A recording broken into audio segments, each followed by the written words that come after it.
All right, let's keep going here with our discussion of chemical reactions. We spent a lot of time last week talking about double displacement reactions and predicting the products of those double displacement reactions. Let's see if we can't apply that same logic to these single replacement reactions. All right, so we're going to look at a specific type of single replacement reaction.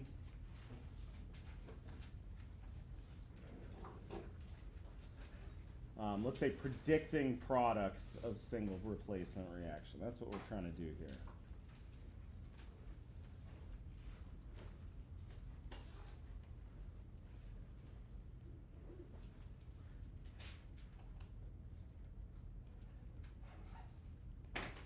Okay. And we're going to see kind of a specific format of these single replacement reactions, similar to the one that we did in lab, where we added this zinc to this solution of copper sulfate, and we had this single replacement reaction, which now we had solid copper and zinc sulfate, all right? So what we're gonna see is we're going to take a metal plus an aqueous solution, and that's going to give us a metal and an aqueous solution.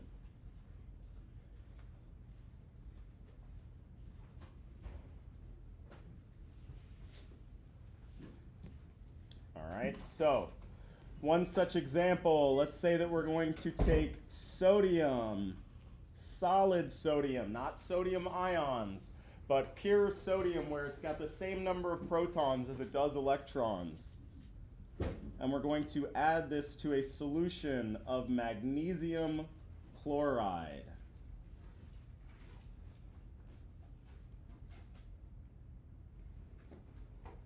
All right, and given all that we've discussed here, I'm going to have you guys kind of predict our products, but let's talk it out real quick. According to my little schematic up at the top here, what would be A in this sodium plus magnesium chloride reaction?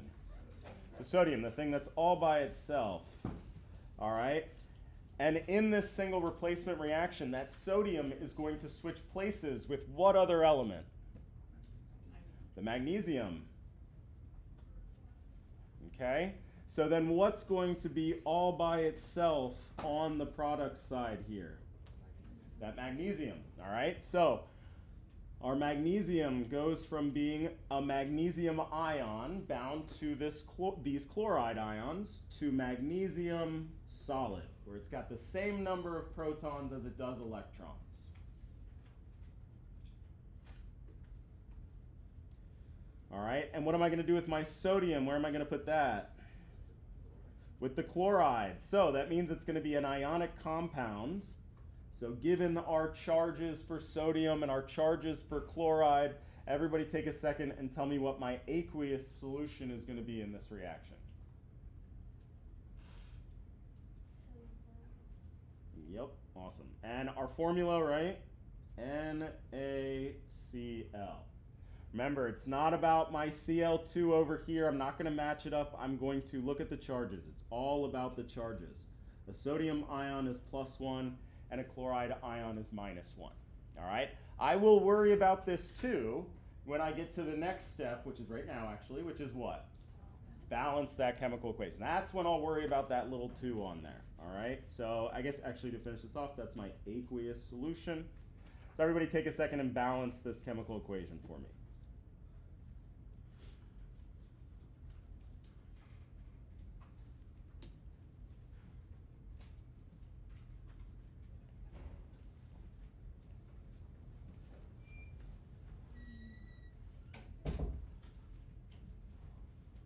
Okay, those chlorides were in balance, so I'm going to put a 2 over here on my product side.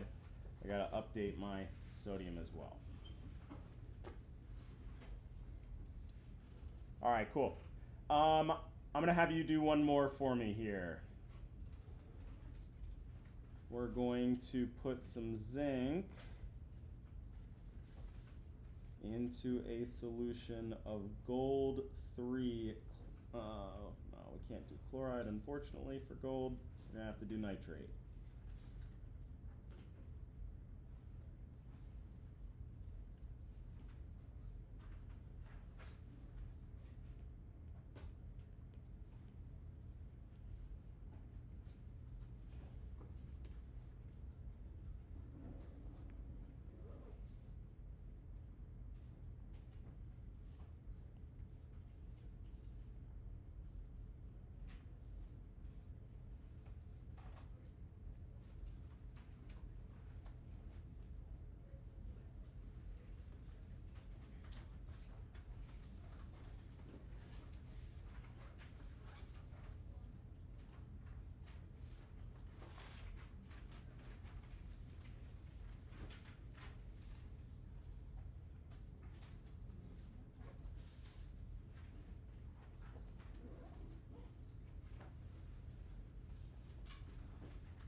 Is that the sound of everybody collectively checking their cheat sheet for the nitrate formula?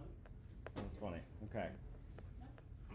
NO3 minus 1, right? Okay. Oh, zinc. What's zinc? That's a good question, because zinc is not one of our group 1 or 2, but it is still a type 1. We got to know that one. All right? Okay, going back. Let's just see. Ignore all this. Right?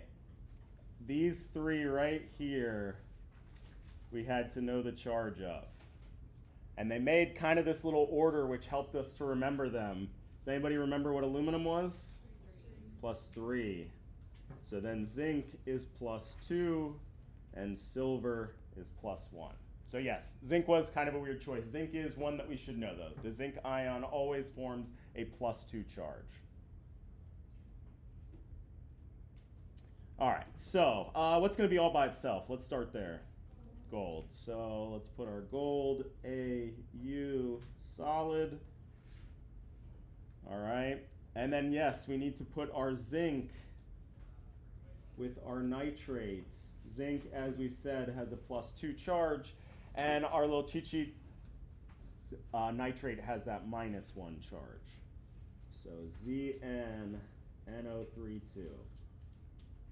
And what's my state of matter on the zinc nitrate? Aqueous. Cool. So last step, just balance this chemical equation. Remember, don't break up the nitrates when you're balancing. You don't need to. Just keep track of how many nitrates are on each side.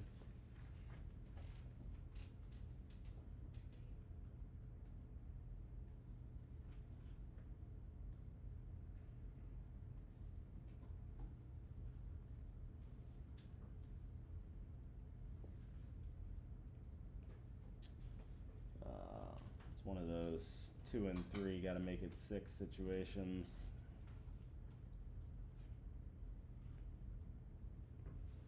Cool. So I'll need 3 zincs along with 2 equivalents of that gold nitrate to give me 2 golds. Again, we're going to produce a solid.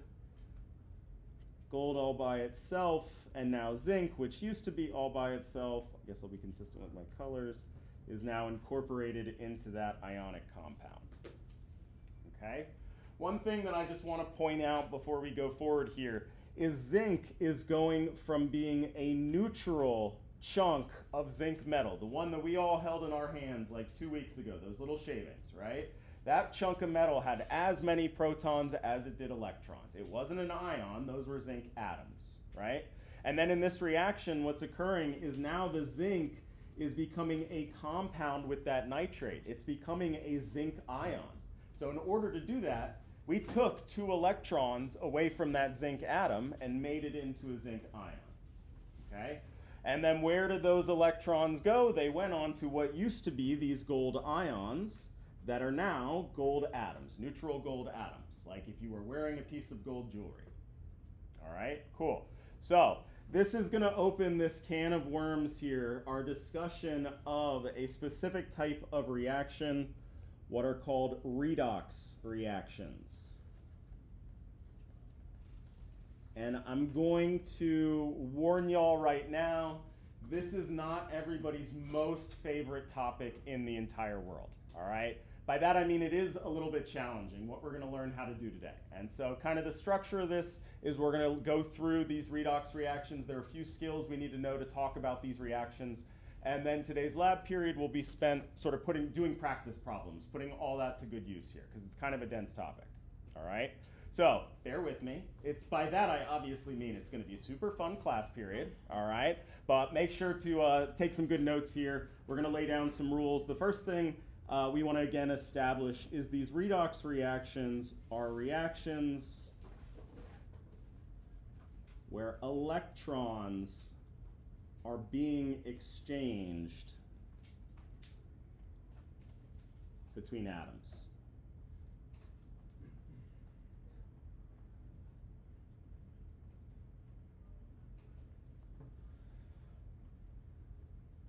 This is a rather large class of reactions. Single replacement reactions are one example of that, all right? But there's a lot of reactions out there. Notably, precipitation reactions are not redox reactions. In precipitation reactions, there is no exchange of electrons. We just have two ions finding one another and making that solid bond. Okay, cool. So, first thing that we're going to learn how to do to talk about these redox reactions here is learn how to calculate something called an oxidation number.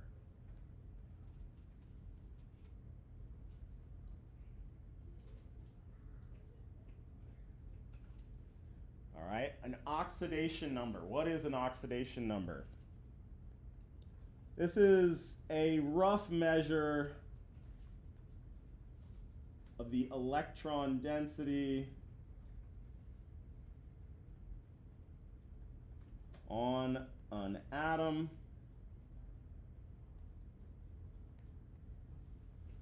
Okay?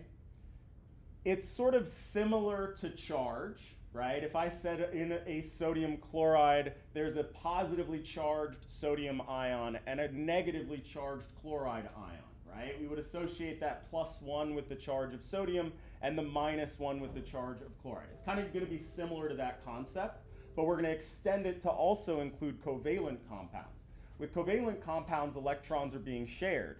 So talking about charge is not really correct. It's not really all the way true.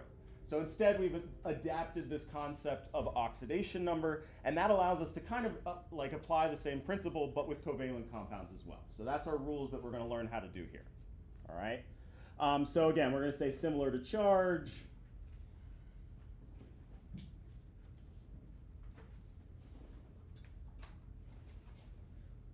But for covalent compounds as well.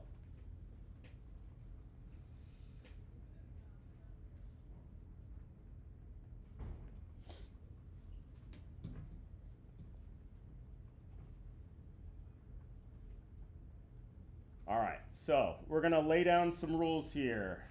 All right, we're going to, we can just put down, we're going to put down some examples.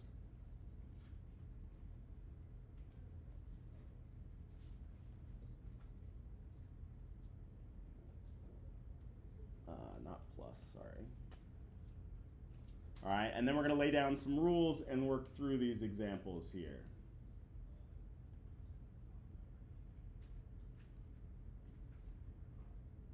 I'll obviously put these back up, but yes.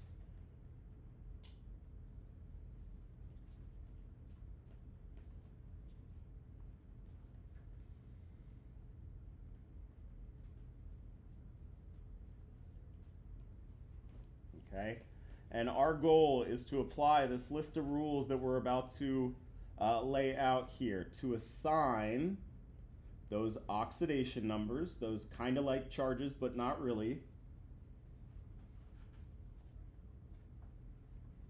to each element in these compounds.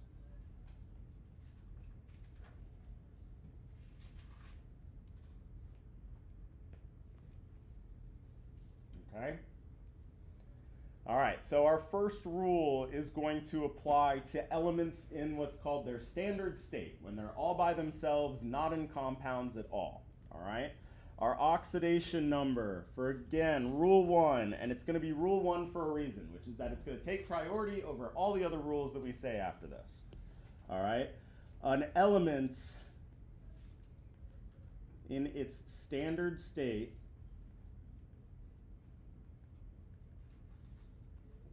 has an oxidation number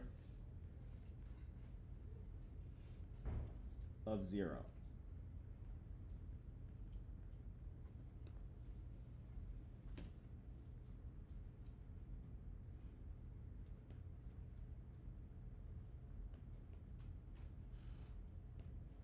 Okay, so keywords,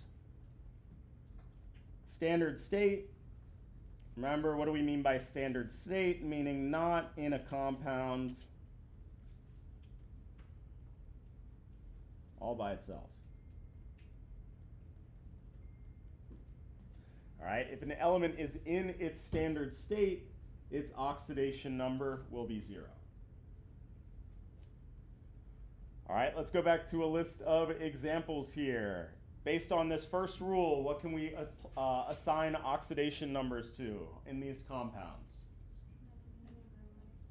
So let's say, okay, let's just go one by one. Who thinks we can do it for sodium here? All right, what about the sodium ion? Okay, cool. So sodium is when it's a solid all by itself. That is that element in its standard state. Okay, so this, we're assigning our oxidation numbers here.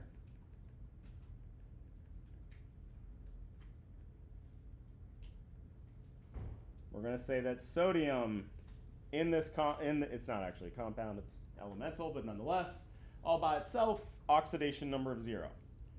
There's one other element up here that's in its standard state, right? Where if you were to dig up a sample of this particular element, that would be what you would have just found, okay? It is in a molecule, but this is hydrogen's standard state, H2 gas. That's how you find hydrogen. When we say hydrogen, we mean H2, right? We got to specify hydrogen atom if we're talking about individual ones. So this is also hydrogen's standard state. This would have an oxidation number of 0. The rest of these are not in their standard state, okay? The rest of these are ionic compounds. So our next rule is going to apply to ionic compounds. So now not elements in their standard state, I guess ions or ionic compounds. All right, for these, their oxidation number is just equal to the ion charge. Okay, but there's going to be an important caveat that we're going to add here, which is only for monatomic ions.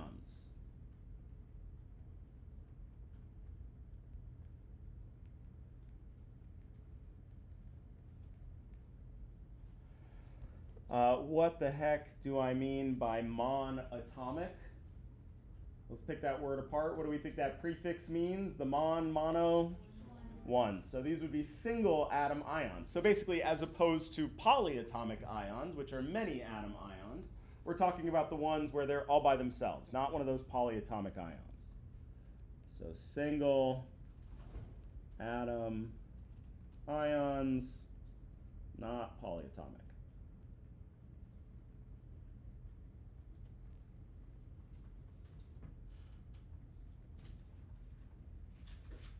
Okay, again, this concept of oxidation number, it's similar to charge, just extended for covalent compounds, which we haven't seen yet. All right, now we're just talking about ionic compounds, which do have a charge. Okay, so everybody take a second and see, and to be clear, as we said at the beginning, we're going to try to assign an oxidation number to each element in these compounds. Our other ones just had one element. All right, so I got sloppy. Oops.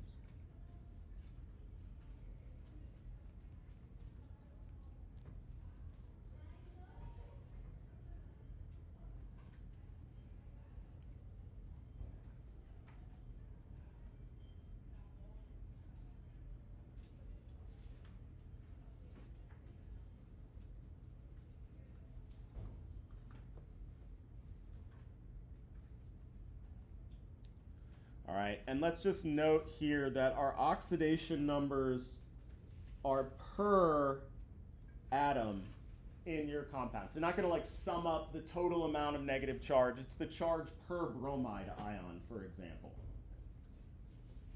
So in this magnesium bromide here, you're not telling me how much total negative charge you have, just the negative charge on each bromide. Same thing with our iodide in our last compound.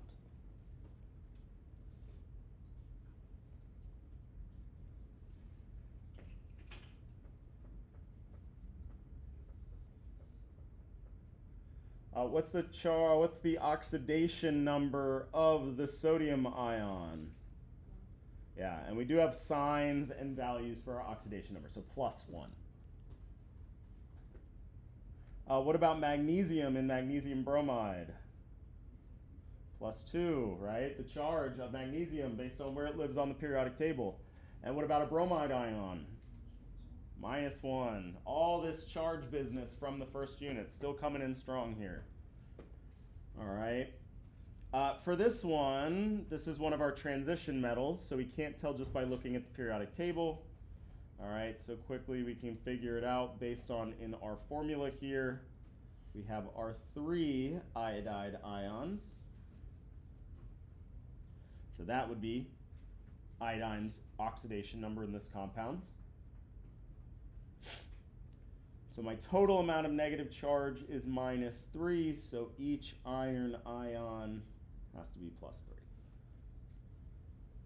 So that's my oxidation number. Again, for these monatomic ions, it's just the same as their charge, same concept. All right, so then let's take a compound like magnesium nitrate. Let's do calcium nitrate. I just did magnesium. All right. Our goal here would be to calculate the oxidation number for each element in this compound.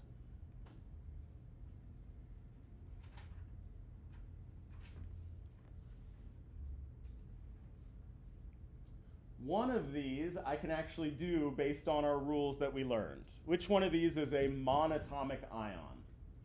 The calcium, right? So our calcium, its oxidation number is just going to be the same as the charge on a calcium ion. But I don't know how to deal with this polyatomic ion business, all right? So for this, we're going to have to introduce our last sort of rule for oxidation numbers. If I can zoom out.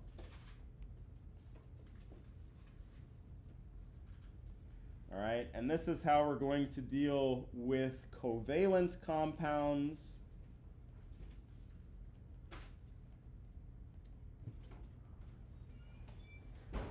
and polyatomic ions.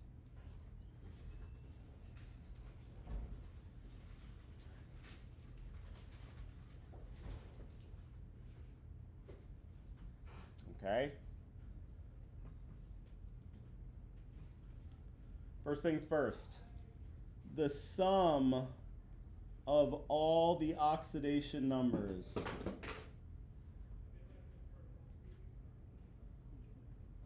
must equal the net charge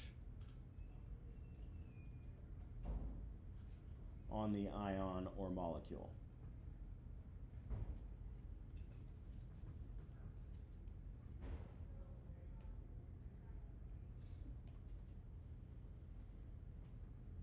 All right, we can actually put these in priority here. This is 1 here. Okay, so before I do anything here, let's sort of pick this apart. We can say that in my compound here, the sum of all these oxidation numbers of my calcium, my 2 nitrogens, and my 6 oxygens all have to equal the net charge on that compound. What's the net charge on this compound right here? 0. This is a neutral compound. If it wasn't 0, there'd be something written up here, right? Cool. So my calcium plus, again, how many nitrogens do I have? 2. So my 2 nitrogens plus, how many oxygens do I have? 6. My 6 oxygens. All these better sum up to that charge of 0. Okay? And again, which one of these do we know already? Calcium. Calcium, let's just plug in, is +2. But we don't know anything else yet. All right? And at this point, if we're just looking at it from an algebra perspective, we got too many missing variables here. We need to know what one of these other 2 is, and then we can solve this equation. All right? So the next rule is that hydrogen in a compound is +1. Okay, there are these hydride exceptions that I'm going to mention here and then move on with. All right? Meaning you're not going to have to worry about it. Okay, so hydrogen in its compounds is +1.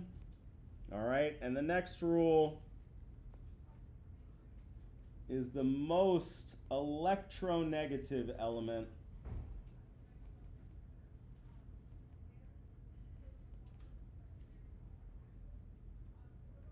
their oxidation number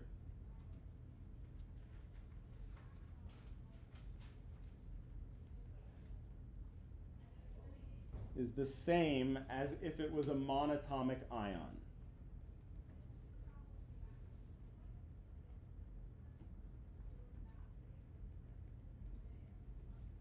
Right? As if it was just an ion.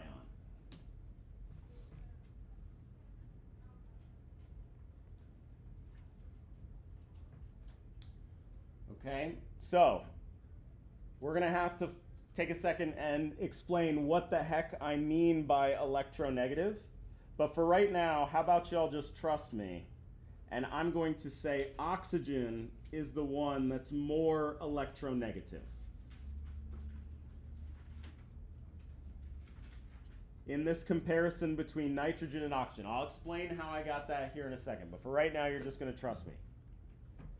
So what does that mean if we apply that rule? If that one's the most electronegative out of these two elements, then I'm going to use what its charge would be if it was, say, if it was an oxide ion.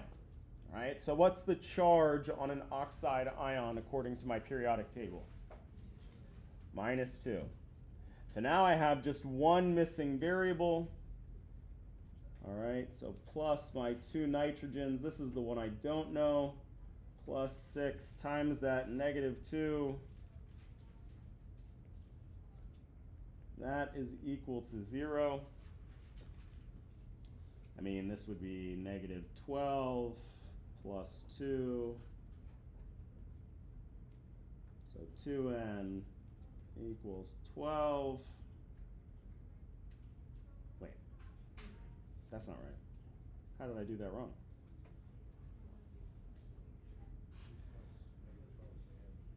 Oh, what did I say? Okay, my bad. Good. Whew! Because I knew what it should be, and I'm like, uh-oh, that doesn't work out. I'm glad it was an algebra mistake. Wonderful. So then 2n equals 10, which means that n is equal to +5 here. Negative, no, because I moved it over. Sorry. I did 2 steps in one. Okay? So we have to be able to solve for all but one of our oxidation numbers, and then we know that the sum of everything together is going to equal that net charge. All right? And the way that we know one, this oxygen, over the other, the nitrogen, is because I told you that oxygen was more electronegative. All right, so what the heck do I mean by electronegative here? We got to go to our handy dandy periodic table.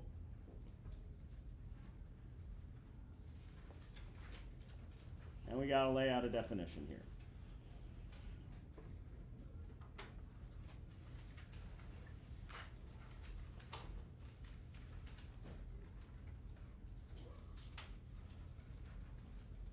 Electronegativity. I mean, it sounds cool, right? So this is the tendency of an atom to pull electron density in a covalent bond.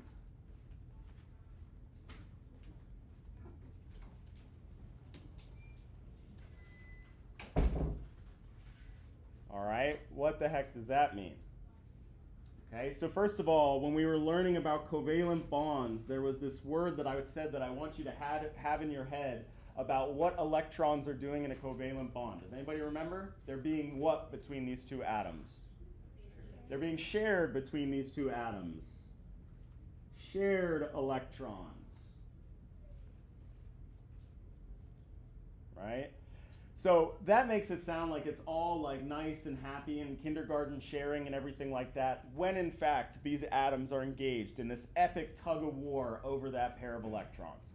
What's keeping those atoms held together is both of them are really trying to pull that pair of electrons away from that other atom, okay? And it turns out that certain elements are like tug-of-war champions. They're better at pulling electron density onto themselves than the other elements, all right? And there's one supreme tug-of-war champion on the periodic table, and that is fluorine.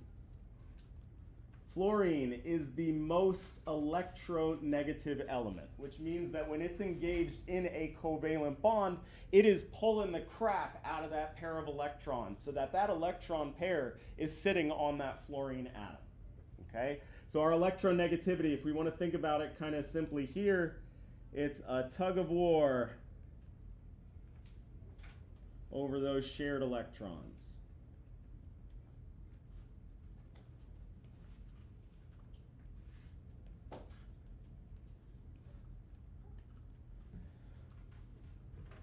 Okay. Cool. So, nonetheless, I said that fluorine was the most electronegative. So then how can I tell for all the other elements?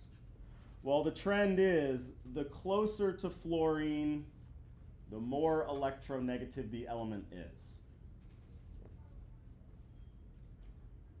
Okay? We are going to give a special shout out to oxygen, because oxygen is in so many freaking compounds that we just want to know this specifically.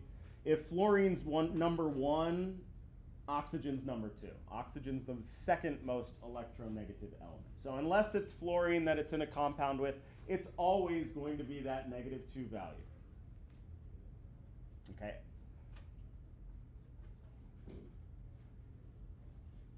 Cool. So proximity to fluorine here is going to tell us what's the most electronegative element. And again, that's important to keep in mind for when we're doing these things, oxidation numbers. Right? That's what I had to apply here to know that oxygen was -2. Okay, cool. So let's steer this thing back to our redox reactions here. All right, we're going to look at a chemical reaction.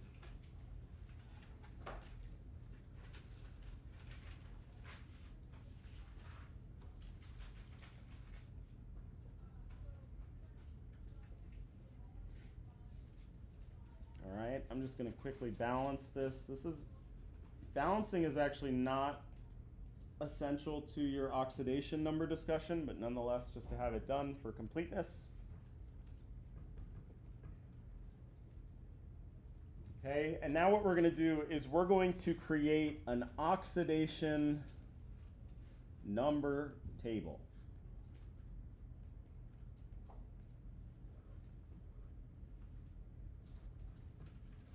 All right, what we learned how to just do was to assign oxidation numbers to elements in a compound.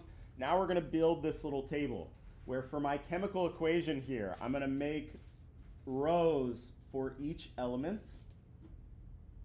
And I'm going to make 2 columns.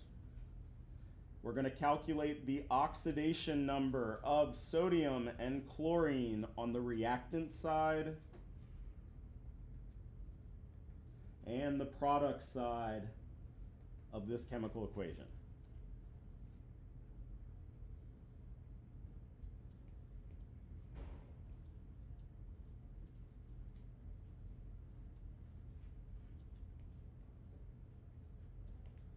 Cool. So I want everybody to take a look at their rules for assigning oxidation numbers that we laid out and assign oxidation number to these elements on the reactant side of the periodic table, and then look at the compound on the product side of the periodic table.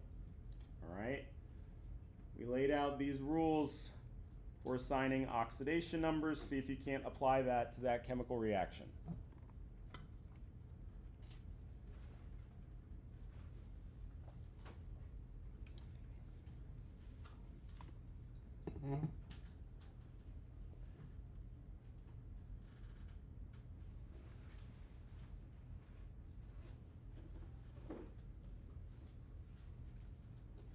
All right, rule 1 was an element in its standard state has an oxidation number of 0. Did that apply to anybody in this chemical reaction? Who and where? Sodium on which side? On the reactant side. Sodium, solid, all by itself, not in a compound. Boom, oxidation number is 0. There's one other element that's in its standard state up here. What is that? Chlorine, because it's diatomic, but that is chlorine's standard state. So, chlorine's is also 0. All right, and what about on the product side? Are these elements in their standard state? No, cool. Then let's move down to the other rule, which was that for ionic compounds, our oxidation number is equal to the ion charge if they're monatomic ions. In sodium chloride, would these be monatomic ions? Cool, so let me figure out their charge. A sodium ion has a +1 charge, so that would be its oxidation number. A chloride ion has a -1 charge, so that would be its oxidation number on the product side.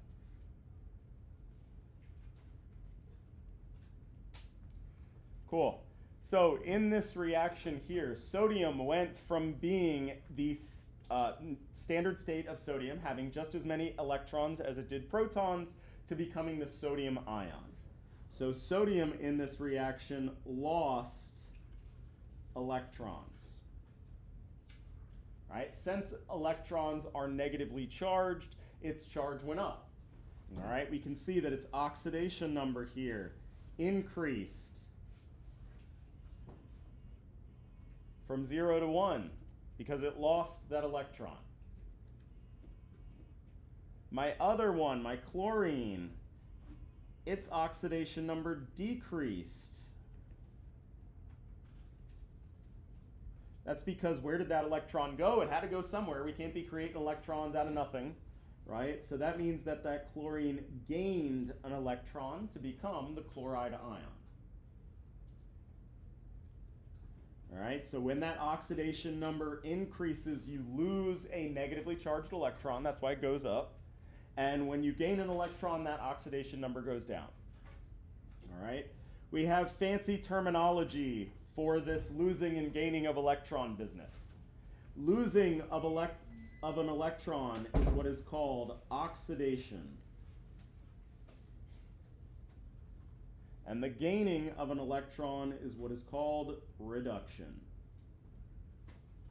And that is where the name redox reaction comes from, because in a redox reaction, you always have something being reduced or gaining electrons, and you always have something losing or being oxidized, right? Redox.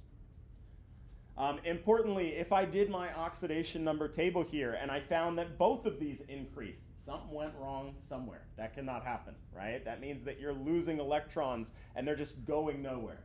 The whole point here is we got to conserve our electrons. Okay, cool. So,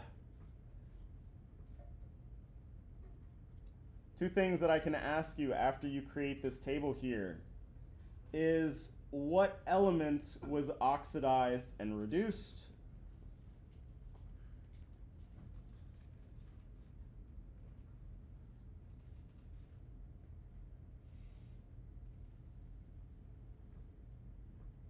All right, so what is being oxidized according to my table? I kind of spelled it out here, but the sodium. And what is being reduced according to my table? That chlorine. Okay, so when we talk about what's being oxidized or reduced, we're talking about a specific element. All right, but just to make this kind of confusing, we also talk about oxidizing and reducing agents.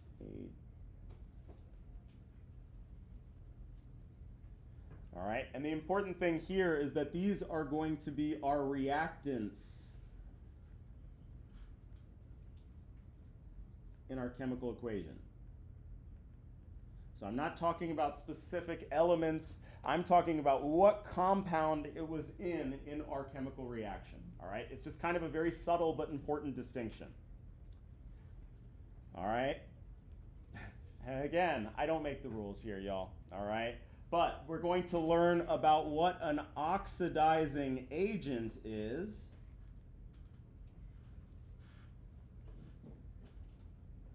And if you were to think it was the one that contained the element that was being oxidized, I would forgive you. But that is not what an oxidizing agent is. It is the thing that does the oxidizing. So it is the element that is being reduced. So my oxidizing agent in this particular chemical reaction would be that chlorine gas, right? Again, it has to be my reactant. It's got to be that full formula, Cl2. All right, and likewise, our reducing agent would be the thing that's getting oxidized, or sodium.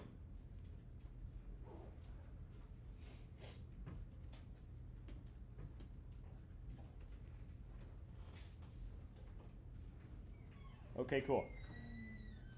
We built this little table here using those rules, applied that to this chemical reaction, right? We were able to see that our oxidation number of one element went up, so it lost an electron or was oxidized, and the other element's oxidation number went down, so it gained an electron or was reduced.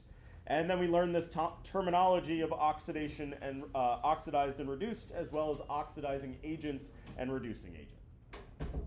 Okay, cool. I want you guys to apply that same thing to this chemical reaction here.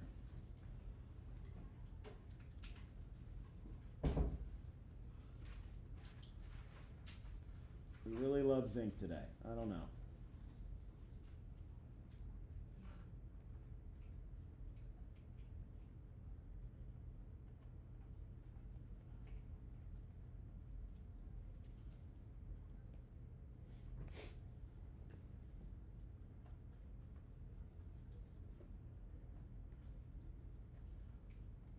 All right, and again, our goal is to create that oxidation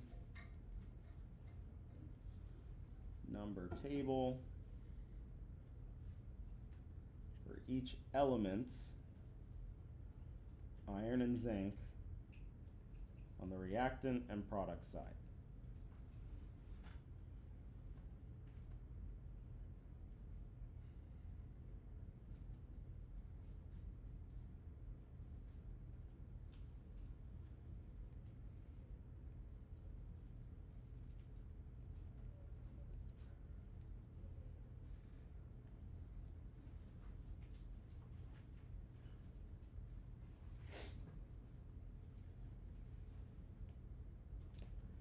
Okay, because then at the end of the day, you can tell me what's being oxidized and reduced,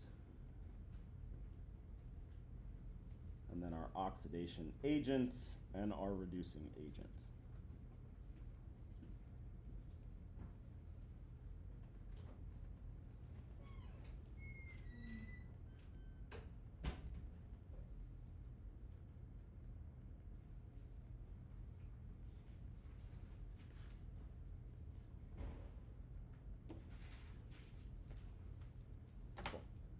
All right, everybody take a minute. See if you can't fill in this table.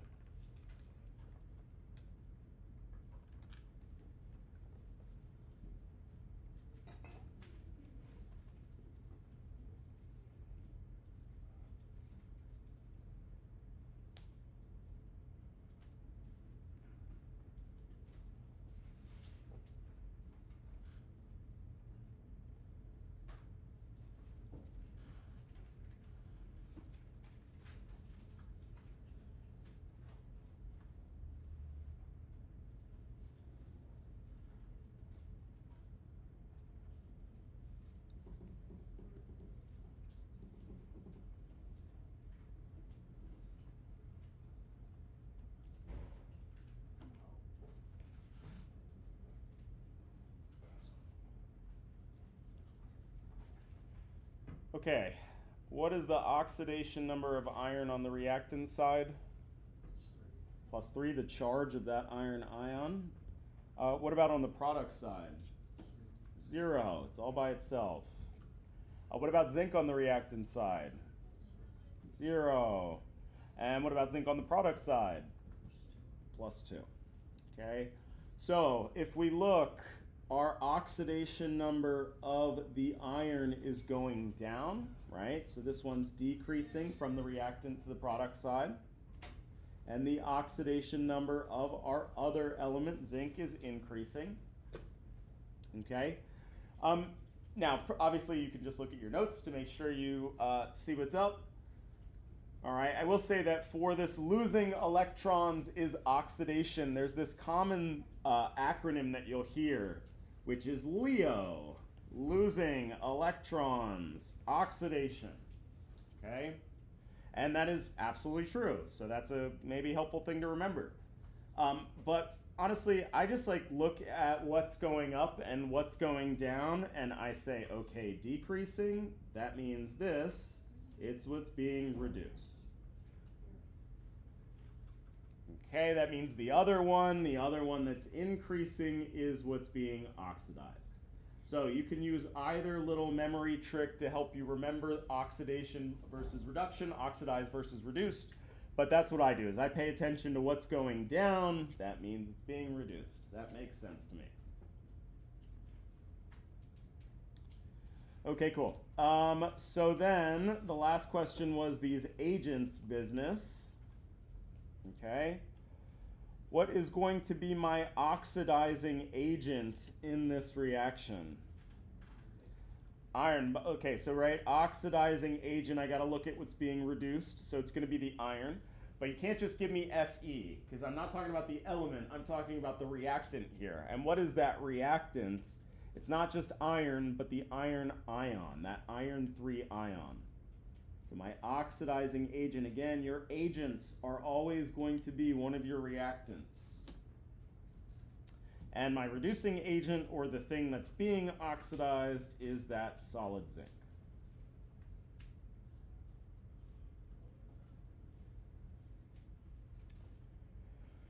Okay, so this is going to lead me to the next fun thing that we're going to do with these reactions here.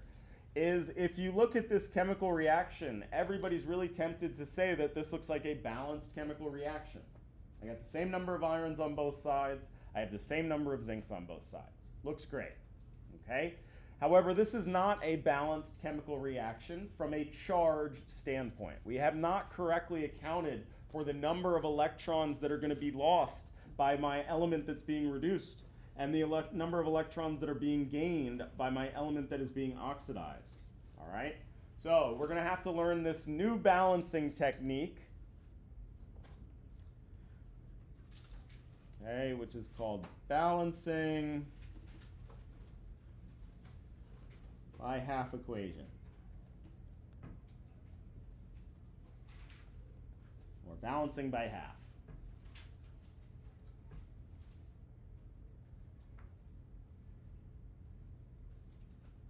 Okay, this is going to be a technique that we're going to use that's going to allow us to keep track of the number of electrons being exchanged. Okay, again, these redox reactions are all about exchanges of electrons. Something's losing electrons, something else is gaining those electrons. This is a method here that's going to help us keep track of that.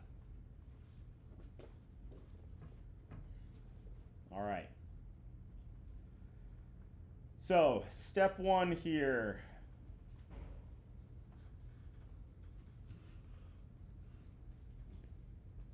is we're going to break our chemical equation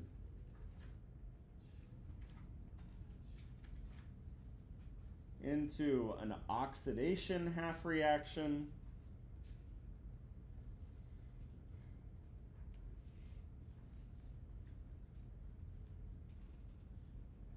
and a reduction half reaction.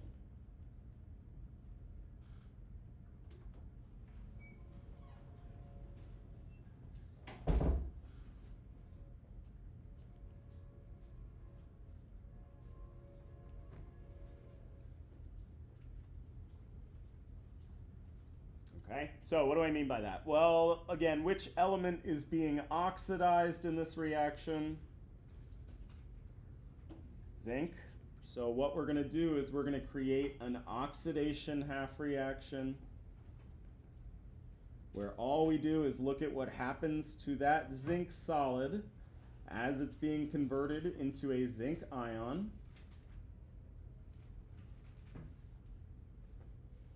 And then we're going to create a reduction half reaction where we only pay attention to our element being reduced, that iron 3 ion becoming solid iron.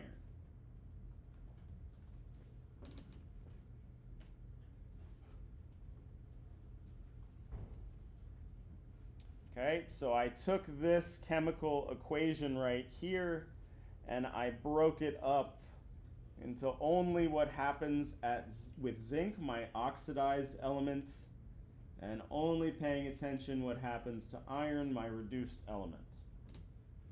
Okay, broke it into what we call half reactions. If we added these reactions back up, we'd get our original reaction. Cool. So now what we're going to do is we're going to charge balance those half reactions.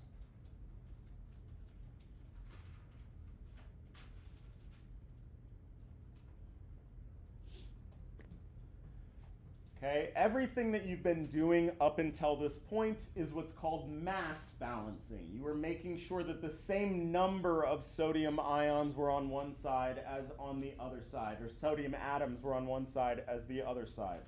Okay, now we're going to charge balance. We're going to, by that, I mean we're going to make the net charge of the reactants equal to the net charge of the products by adding electrons.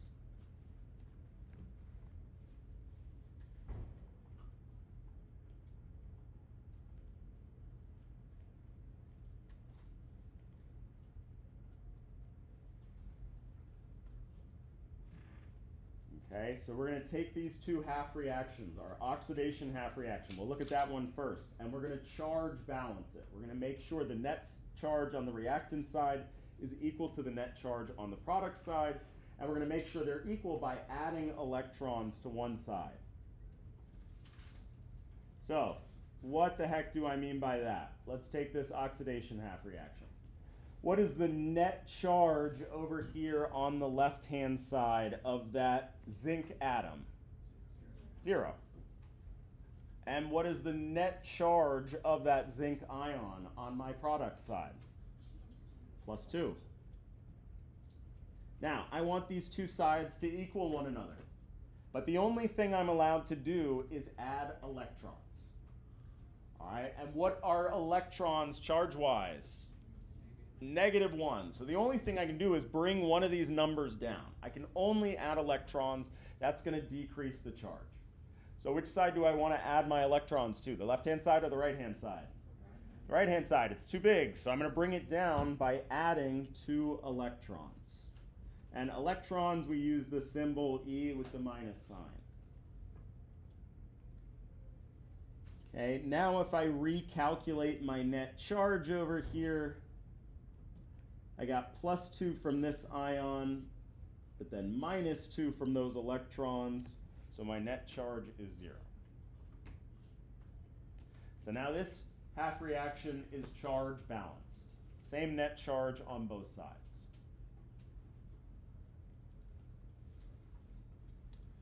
Cool. So then charge balance our reduction half reaction. Do the same thing.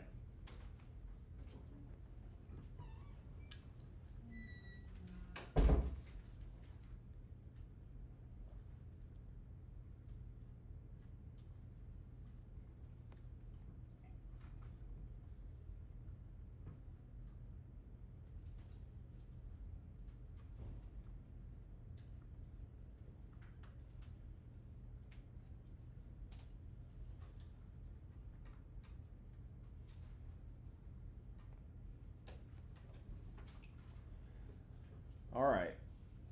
What's my net charge over here on the left? +3. And what about on the product side? All right, that is a neutral iron atom. So which side am I going to add my electrons to? The reactant side. I'm going to add 3 electrons so that now my net charge, sum everything up, is equal to 0. Okay. In this case, they both worked out to be 0. That's not always going to be the case. What's important is that they match, right? They have to be the same on both sides. Okay, cool. The other thing that we can just make note of, and this is a really good like midway point sanity check here, is that one of these half reactions, your oxidation half reaction, you had to lose electrons. That means that electrons should be on the product side. Likewise, the reduction half reaction, what it meant to be a reduction half reaction was that you were gaining electrons. So that's why we see electrons on the reactant side. Right? My iron ion gained those 3 electrons to become iron metal. My zinc lost those 2 electrons, and that's what the iron gained. Okay? And even, like, great, if you can remember electrons on the product side for oxidation and the reactant side for reduction, great. Even more basic, simpler to remember, you better have them on either side, right? If you added them both to the product side when you were doing your balancing by half reaction, something went wrong somewhere, right? On one of my half reactions, I should have electrons on the product side. On the other half reaction, I should have electrons on the reactant side, right? Just an easy double check. Okay, cool. So now we're going to sum these equations back up. Sum those half reactions.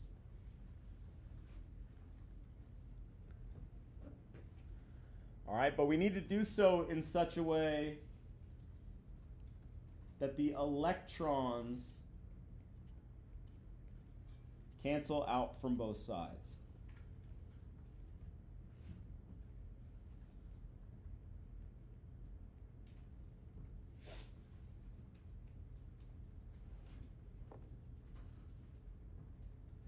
Okay, so to be clear, when we talk about summing chemical reactions, we mean we're going to combine the reactants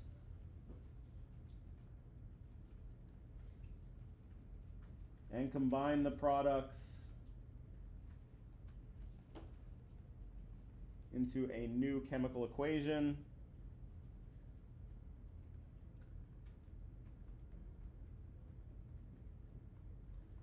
All right, and when we combine these two together, what we want is to make sure that our electrons are going to cancel out from both sides, meaning we have the same number of electrons on the reactant side as we do on the product side.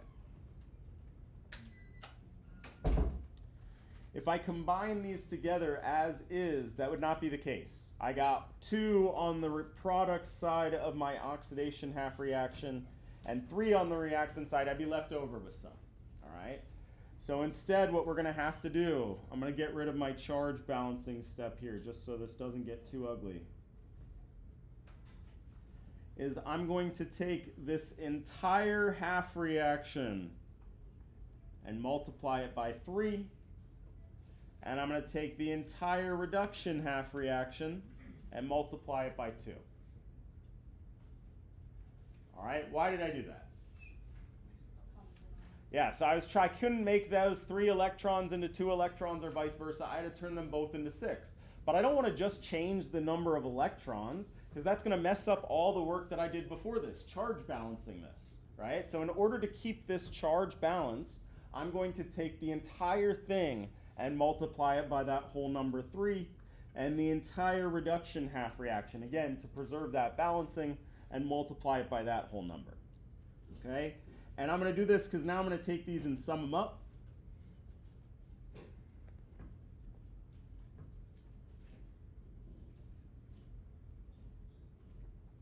Okay. I'm going to put the reactant side of my oxidation half reaction down in my sum here, so zinc solid, but remember I'm going to multiply it by that value of 3. So 3 zinc solids.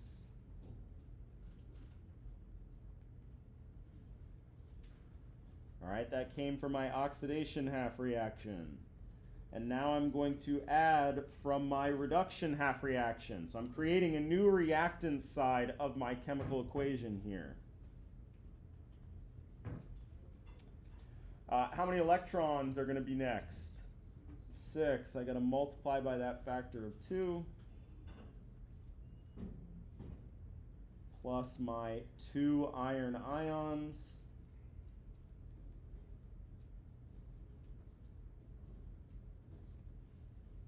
All right, so see if you can't finish this off. Next, you're going to put the product side. Now I have my reaction arrow, so I'm making my new product side.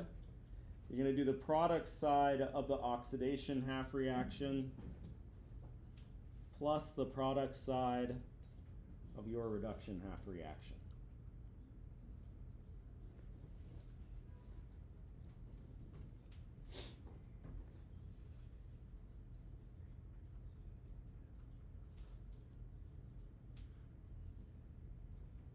Okay, so to be clear, this 3 is going to be distributed to everything within those parentheses. So that's why I had 3 solid zincs. I'm going to have 3 of those aqueous zinc ions and 6 electrons. All right, plus how many solid irons? 2.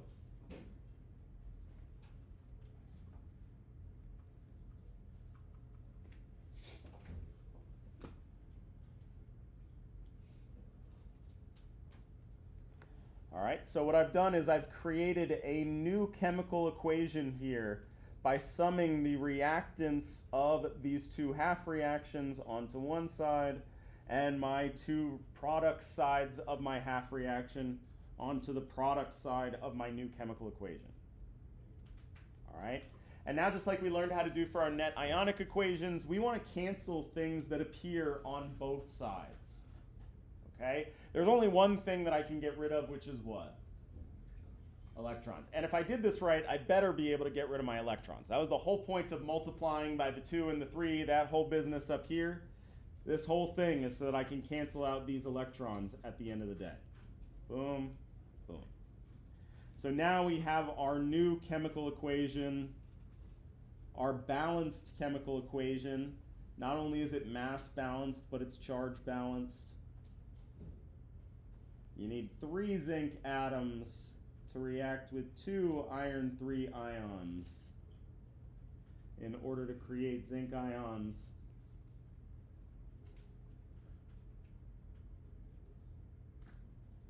in iron metal.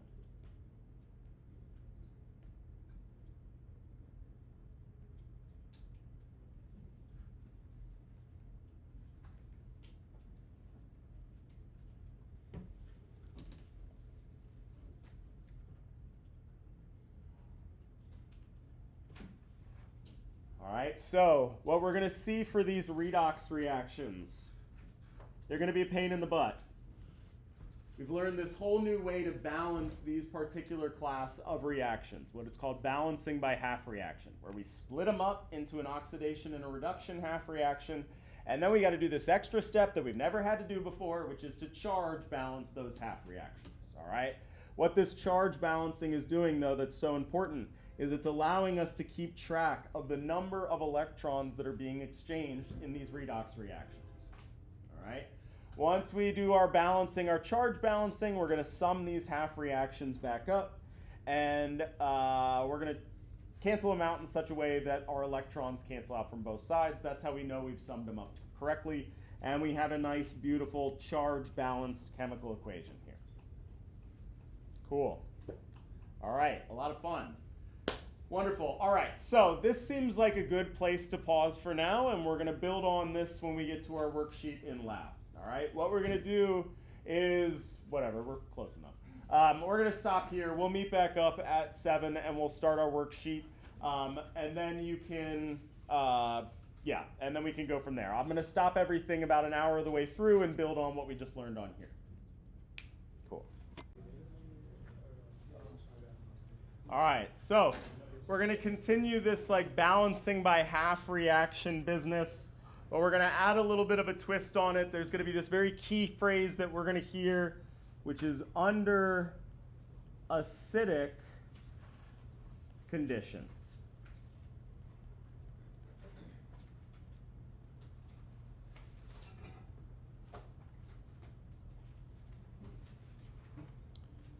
All right, remember we talked about how acids were hydrogen ion donors. We did that example where we said HCl,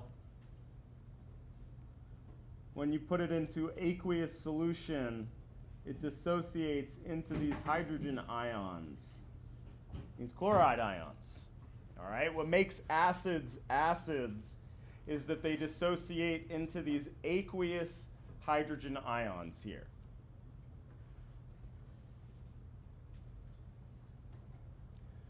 Okay, so that key phrase, acidic conditions, means we have water and hydrogen ions floating around. All right, that's assumed to be present when we use the phrase acidic conditions.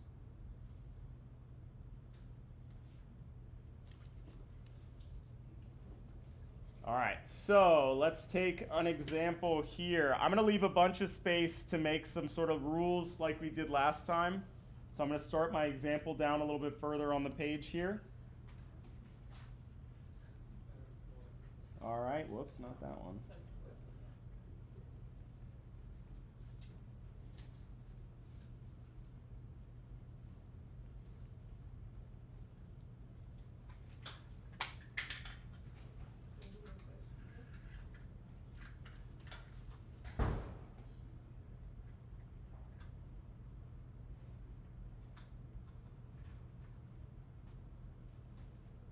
All right, we have iron 2 ion reacting with what's called a permanganate ion, MnO4 with a -1 charge. This is a very common polyatomic ion. It's not one of the ones I made you memorize, but it's one that we'll see fairly frequently. This will react to create iron 3 ions and manganese 2 ions. All right, so we're going to kind of quickly here make our oxidation number table. We're going to be able to do this kind of quickly because 3 of these are super easy to assign, and the other one you would have worked out in problem 2, part B on your worksheet. So we can kind of fill in this table pretty quick.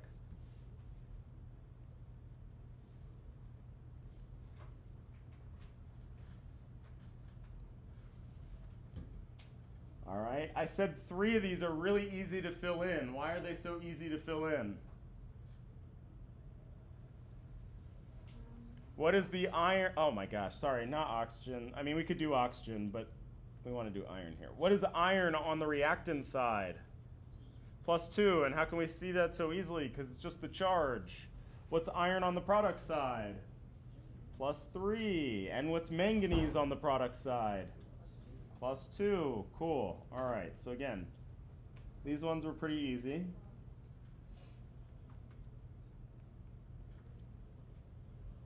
All right, so then based on what we did on our worksheet, what is the manganese oxidation number on the reactant side? No, go to your worksheet part. Okay, let's just do this together. Wonderful, MnO4 minus. Okay, the very first thing that we know, given our formulas here, is that my manganese plus these 4 oxygens have to equal that net charge of -1. All right, and now our goal is to start picking off. We have too many variables, so we're going to go and assign these oxidation numbers. All right, so again, this first part here, when we laid out our rules for our covalent compounds, was the sum of all the oxidation numbers needs to equal the net charge on the molecule. So that was that formula that we laid out. So now the next one is that hydrogen is going to be +1. Does that help us out at all? No, there's no hydrogen in this compound. So now we need to go to the next one, which is that the most electronegative element is going to have the oxidation number that's the same as the charge. So going back to my example here, I want to try to assign oxygen or manganese. Which one can I assign based on that electronegativity rule? Oxygen, our second most electronegative. Look, if there's one element whose oxidation number when it's in a compound you should just commit to memory, it's oxygen, all right? Oxygen is present in so many, think of all the polyatomic ions that we learned. There's oxygen there, right? Oxygen's almost always the most electronegative element in your compound unless it's paired with that one tug-of-war champion fluorine. But other than that, it's going to be -2 in its compounds. So now we have Mn plus 4 times that -2 gives me -1. So manganese -8 equals -1. Manganese has to be +7.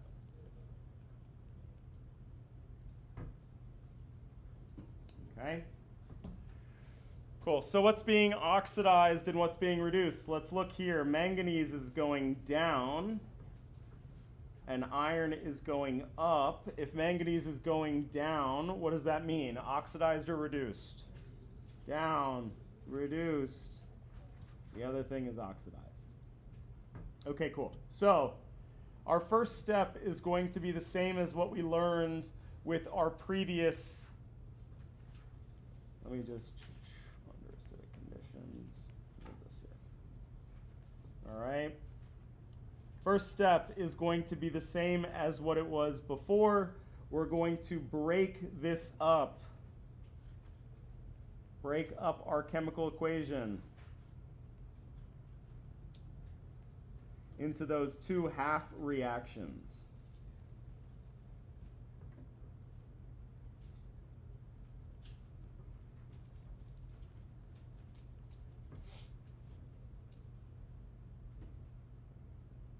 All right, so I'm going to use my oxidation table here. So again, sorry, break up that chemical equation into half reactions.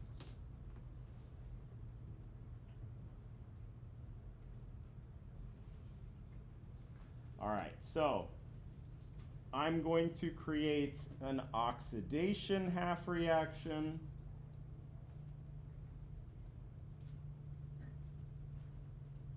And a reduction half reaction based on what we just did with our oxidation numbers.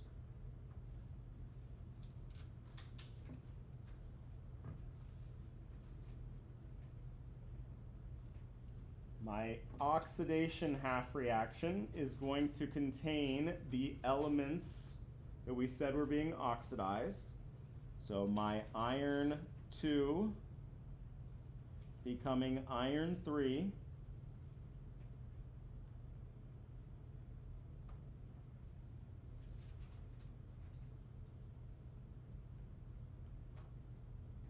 All right, everybody take a second. Give me my other half reaction with what was being reduced, the manganese.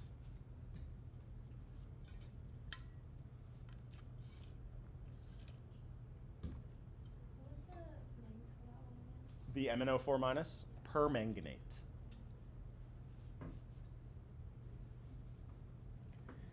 It is used a lot because it is a very common oxidizing agent.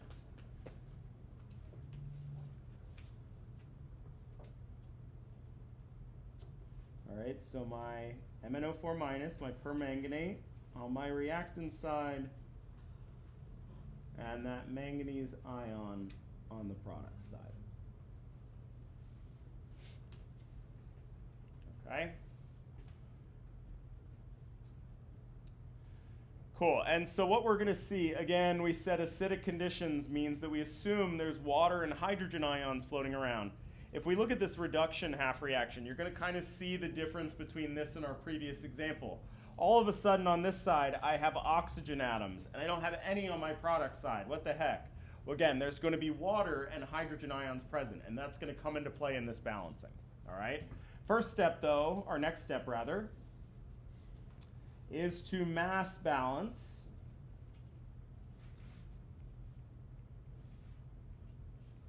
all elements other than oxygen and hydrogen.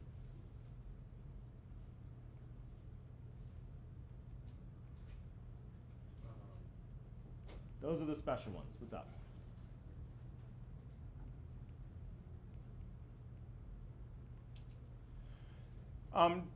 Remember this term mass balance? What does that mean? Does anybody remember? That's our normal balancing, exactly, right? Normal balancing. Make sure you got the same number of, in this case, irons on both sides and manganeses on both sides. Okay? Let's look at our oxidation half reaction. All right, do I have the same number of irons on both sides? Yes, cool. We're going to look at our reduction half reaction. And again, for right now, I'm going to ignore the oxygens. I'm only going to pay attention to the manganese. Do I have the same number of manganeses on both sides? Cool. All right, so in this case, we're already sort of done with step 2. So now we got to deal with the oxygens and the hydrogens, right? That's what we've been kind of ramping up to. How do we deal with those elements that are just assumed to be there? All right, we're going to balance the oxygens with water.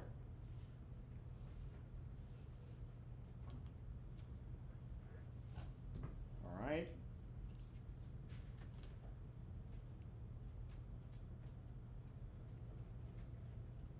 So if I look at my oxidation half reaction, do I have to balance any oxygens? No. What about my reduction half reaction? Yes, I have 4 oxygens on my reactant side and none on my product side. So how many waters should I add to that product side? 4. Your water in this aqueous solution, what would my state of matter be of water in an aqueous solution? Liquid.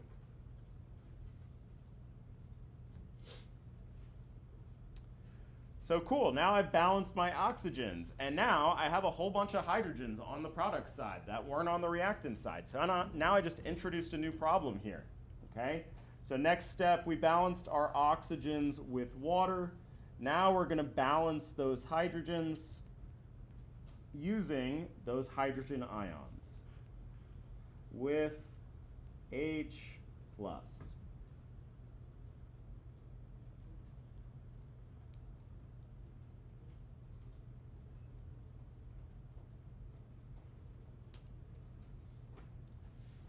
right, so everybody take a second, see if you can't. Our oxidation half reaction, again, we don't have to worry about, but our reduction half reaction, you're gonna have to balance those hydrogens by adding H pluses to one side here.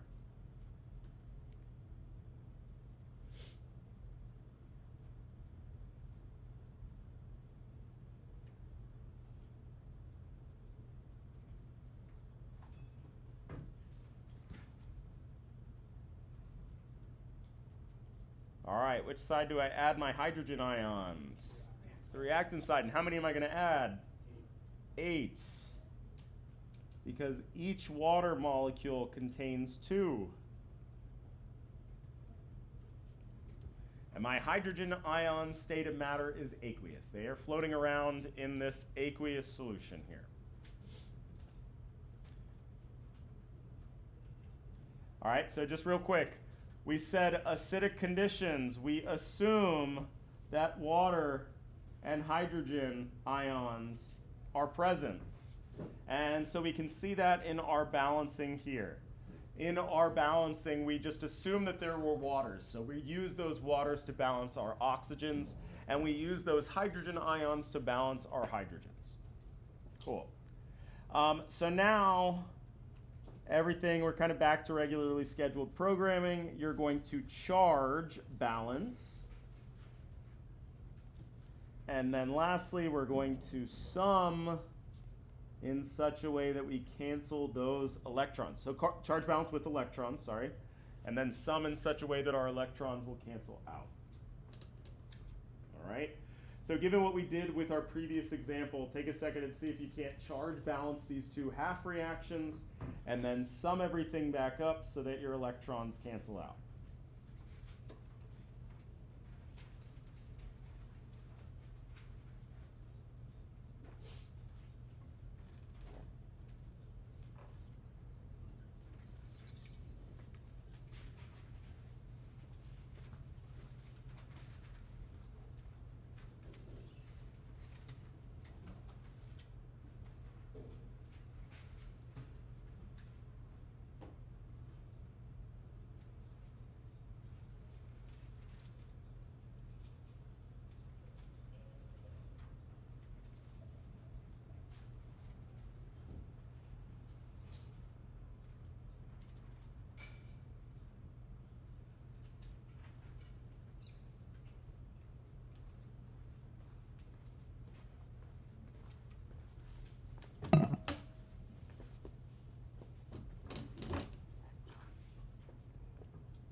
let's do this one together here. We got to charge balance this reaction.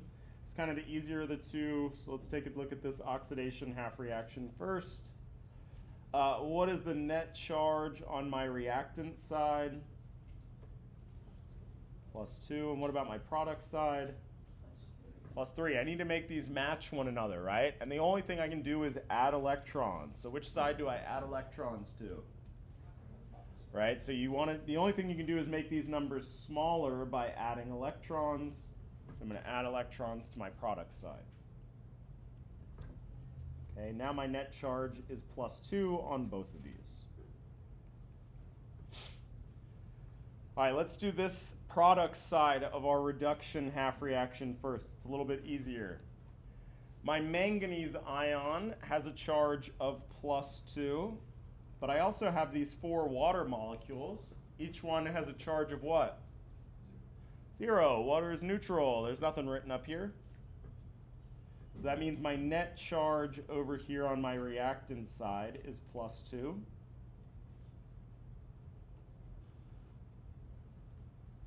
On product side, sorry. If we jump over back to our reactant side, I have 8 hydrogen ions. Each one has a charge of +1. So what's the total amount of positive charge I get from those 8? No, well, from these 8, I'll have 8, and then I'm going to add on the charge of that permanganate ion, and I have one of those with its -1 charge. So my net charge on this side is +7. All right, so where are we going to add our electrons? The reactant side, and how many am I going to add? 5. 5 electrons. Now when I sum this all up here, I'll have that charge of +2.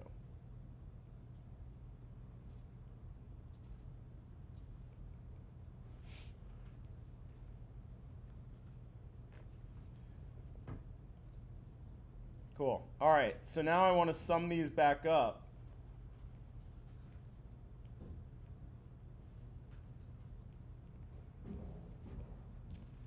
What am I going to have to do to my oxidation half reaction first? I need to make sure that the number of electrons on my product side are equal to the number of electrons on my reactant side, right? But I don't just want to say, all right, make it 5 electrons, because now all of a sudden this isn't charge balanced anymore. We spent all that time charge balancing. So what we're going to do is we're going to take the entire thing and multiply it by 5, and then we'll sum these up.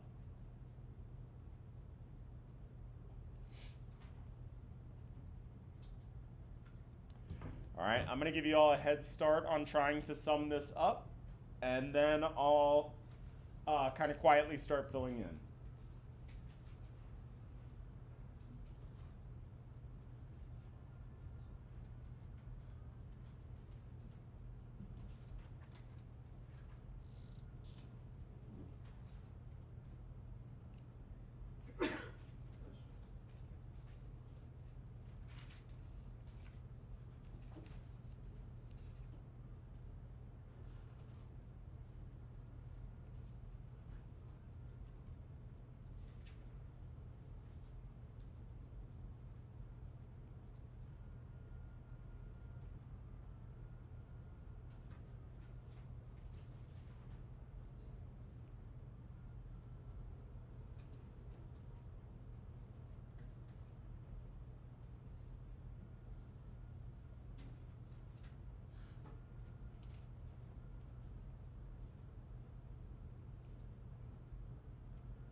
All right, so now we get this big, ugly mess where we have these 4 different reactants and 4 different products here.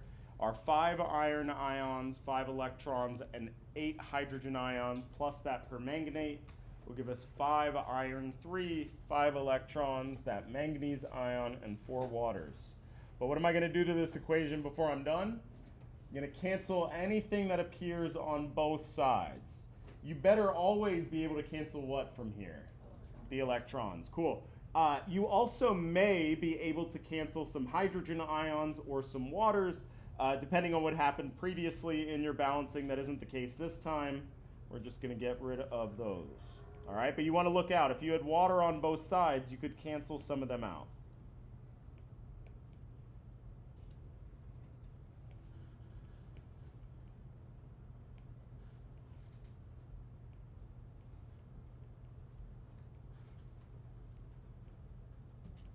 Cool.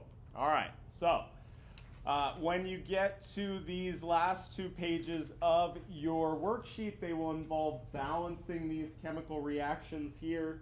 All right, this is what we mean by when we say under acidic conditions.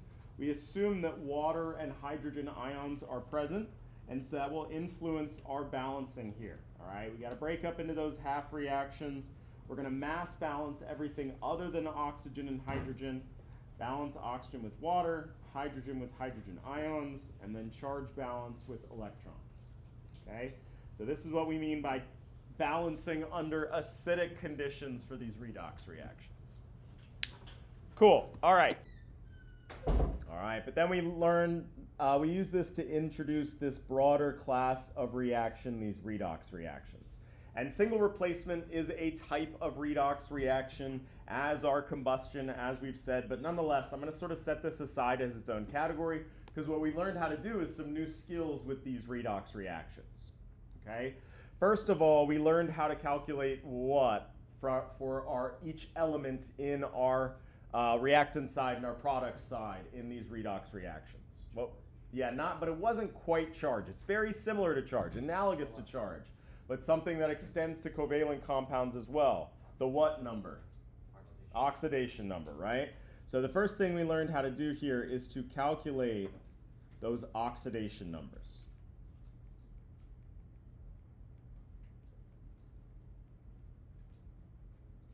Kind of like charge, but not quite the same thing because it applies to covalent compounds as well. All right, and we use that to assign an element as being oxidized and reduced. And then we also introduced those terms oxidizing agent and reducing agent.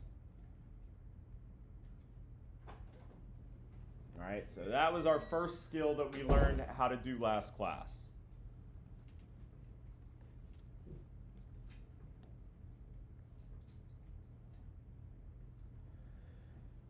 And then we had even more fun with these redox reactions. We didn't stop there, right? We learned how to balance these redox reactions. And we learned that they can't be balanced by our simple mass balancing.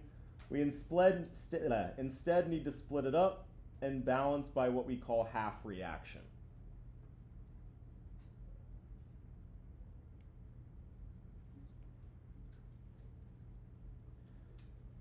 All right, this has this crucial step that was new of charge balancing.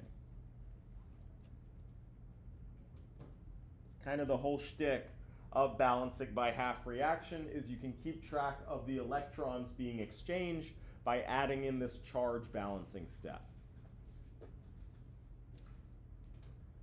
All right, and then we sort of threw a curveball by saying, all right, we should be able to balance under acidic conditions. This is where we assume H plus and H2O are present. We use that in our balancing to balance oxygens and hydrogens. And then where we left off was under basic conditions. where you assume that there's water and what else? OH, hydroxide.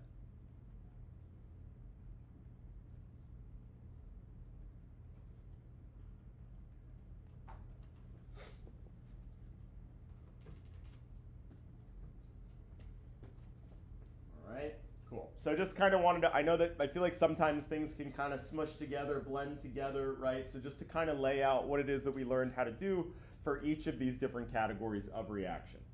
And where we left off last time with your worksheet was balancing under basic conditions.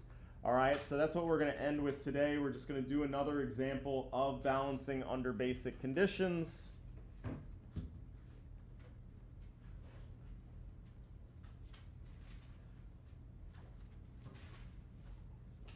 So we got a fully worked through example in our notes here.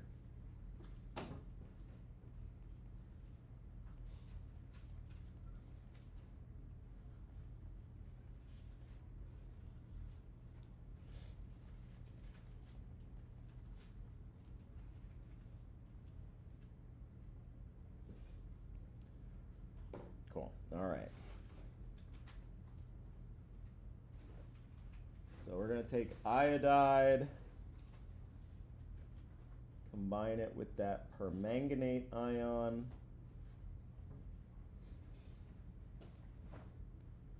This is going to create iodine.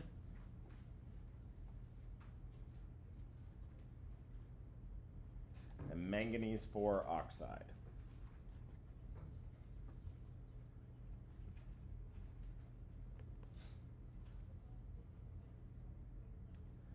All right. Now, previously, the very first step that we did was create an oxidation number table, and that allowed us to say which element was being oxidized and which element was being reduced. Okay. We're going to first break this up into these half reactions. I'm just going to call this half reaction 1, where my iodide ion is becoming solid iodine, and half reaction 2, where my permanganate is becoming that manganese 4 oxide,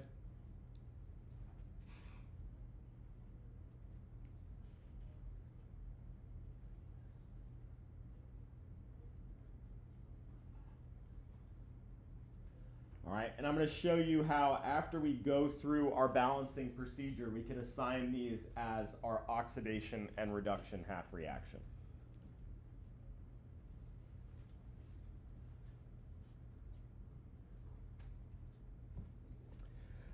The way that I've sort of oriented these on the page is to just try to give me enough room, because I know I'm going to sort of need to write another line under here and another line under here, and they're going to get bigger and bigger and bigger. If you write really tiny, you can put these things next to each other. I have found that I write way too big and it gets way too messy. So I just kind of stagger them on the page to give myself plenty of room to balance these out. I think you may have found on your worksheet last time that things can get real messy real quick if you're not sort of careful about space management with these problems, right? So I'm just giving myself plenty of room to work out each of these balancing steps here by staggering these half reactions like this. Okay? And I'm going to throw up here, that one sounded weird. I'm going to put up here our list of rules for balancing under basic conditions. All right, so that we can keep these in mind as you're going through. And then I'm going to give you guys a little bit of a head start, and then I'll go back and work through that example. All right. We already did step 1. We balanced our, we broke up our chemical equation into half reactions. So now you need to balance all elements other than oxygen and hydrogen, then go in and balance with the water and the hydrogen ions, and then add your hydroxide. All right, so I'm going to give you all a bit of a head start, and then we'll work through that together.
let's do this.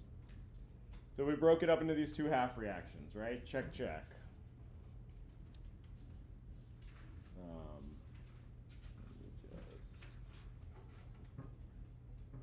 Cool.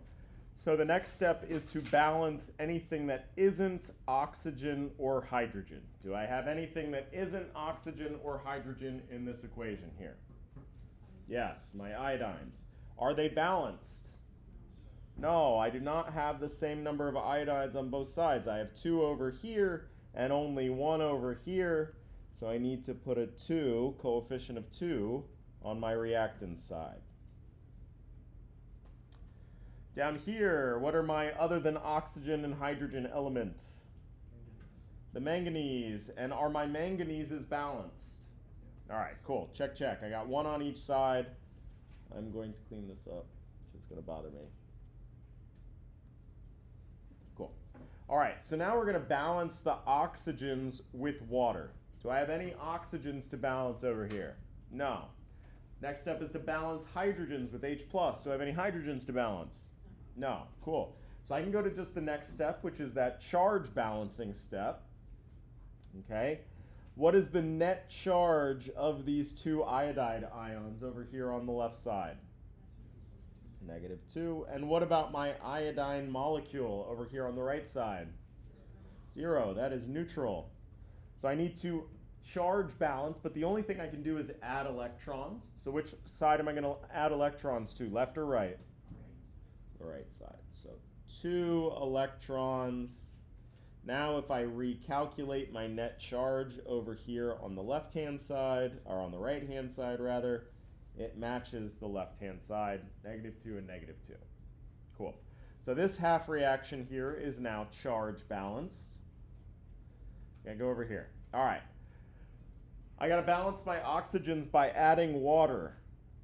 Okay, I have 4 oxygens on my reactant side and only 2 on my product side. So that means I need to add 2 waters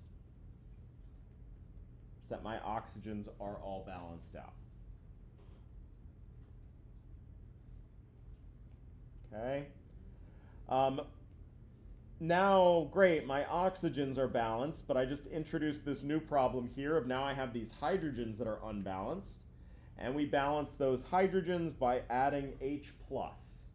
Okay?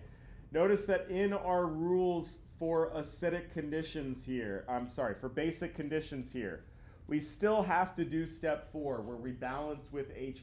We've added a new step in between 4 and 5, but that doesn't mean you skip step 4. If you tried to just balance with hydroxide, you would notice that you threw everything out of whack here, right? We're still going to go through step 4 so that we can get, this is just like kind of a bookkeeping trick here to make sure that everything is nice and neat and balanced. All right, so I'm going to add how many hydrogen ions to the left? 4. And those are AQ. Cool. So now I'm going to do that added step where I'm going to add hydroxide to cancel out. Remember, an acidic solution has a bunch of H+ floating around, but a basic solution has hydroxide. And to be clear, what we're going to use is we're going to take advantage of the fact that a hydrogen ion plus a hydroxide ion gets converted to water. So I'm going to add just as many hydroxide ions as I need to cancel out all of those hydrogen ions there. So I'm going to add 4 hydroxide ions.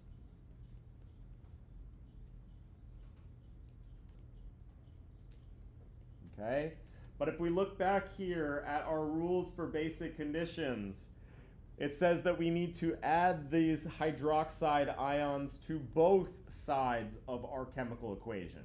All right, so why am I adding it to both sides? Well, if I add it just to one side, it's going to throw off all of that balancing work that I did up until this point, right? So in order to keep this thing nice and balanced, I'm going to add to one side, and I'm going to add the exact same thing to the other side. Those 4 hydroxide ions get added to both sides. Okay? So now let's simplify things a little bit. these 4 hydroxides and these 4 hydrogen ions are going to combine to make what? 4 waters.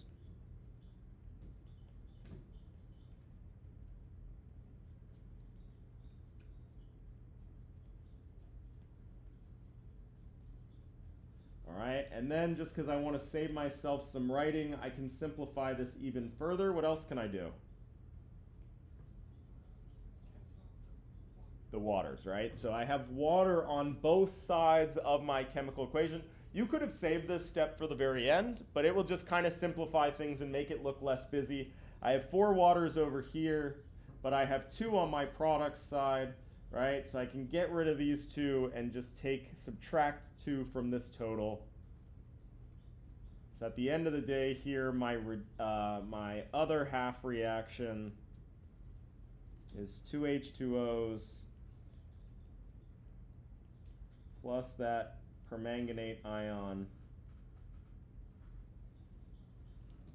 gives us that solid manganese oxide and 4 hydroxide ions.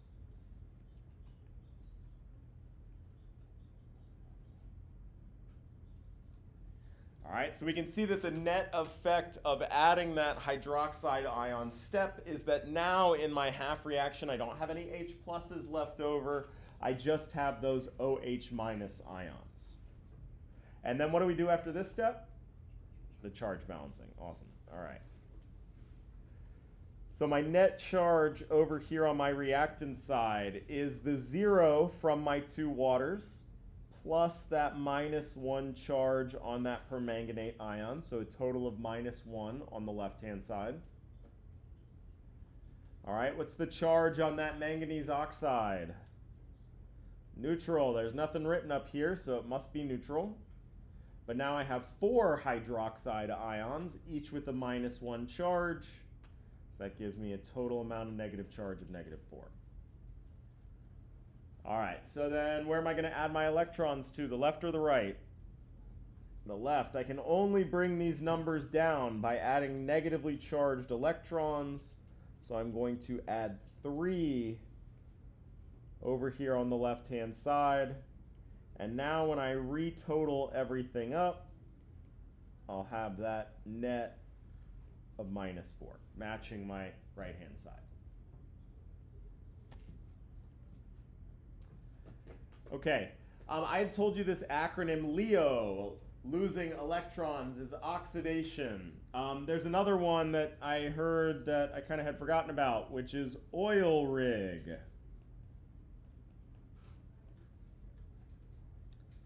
All right, and this stands for oxidation is losing and reduction is gaining. Losing what? Gaining what? What are we talking about here? Electrons. Okay, so we split up these 2 half reactions, but we haven't assigned them yet. Let's take a look back at our mass balanced, charge balanced half reaction here. Is this half reaction a reaction where the element is losing electrons or gaining electrons? My electrons are over here on the product side. So this is a half reaction where my iodine is losing electrons. And losing electrons is which one? Oxidation. Oxidation is losing. Right? So my fact that my electrons are on my product side here means that this is my oxidation half reaction. And if I go here, let me get rid of all this ugliness so we can see it a little bit more clearly. In this half reaction, the electrons are on my reactant side. So this is my reduction half reaction, where that manganese is gaining those 3 electrons.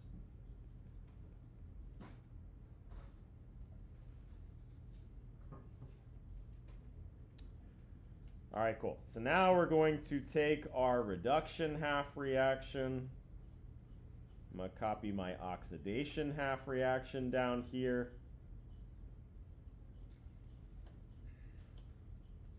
Okay? And the last step is we want to sum these up.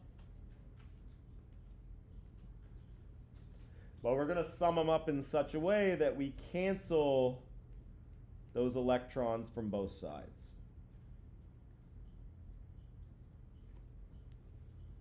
All right? If I just add them together as is, my electrons won't cancel. I don't have the same number on both sides. I need the same number on both sides, and I don't want to just increase this to a 3 over here because that'll throw off my charge balancing. So instead, I'm going to take the whole thing and multiply it by 3, and my whole reduction half reaction, and multiply that by 2. All right, so the sum of these two reactions here, let's see if I can write small enough to fit it all in, is my 2 iodide ions plus these 3 electrons plus 2 waters. Oh, no, I'm not. What am I doing wrong? Yeah, I'm not adjusting my coefficients here. All right, start it over. I got 6 iodide ions and 6 electrons. We'll make 4 waters and 2 permanganates.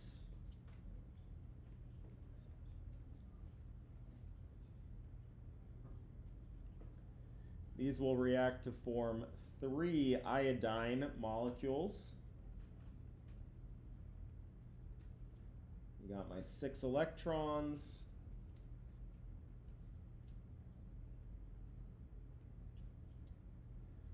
Two of those manganese oxides.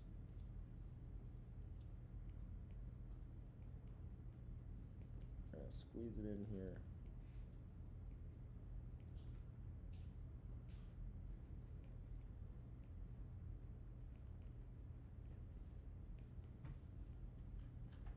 And lastly, those 8 hydroxides.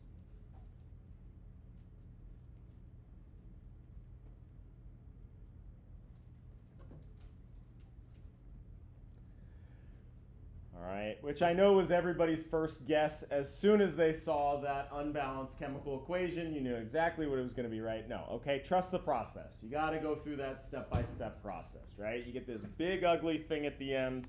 We're going to cancel everything that appears on both sides here. I actually sort of canceled halfway through those waters, but I still get to cancel what from this chemical equation?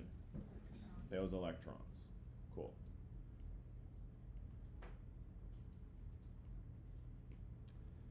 All right, so my balanced redox equation here under basic conditions.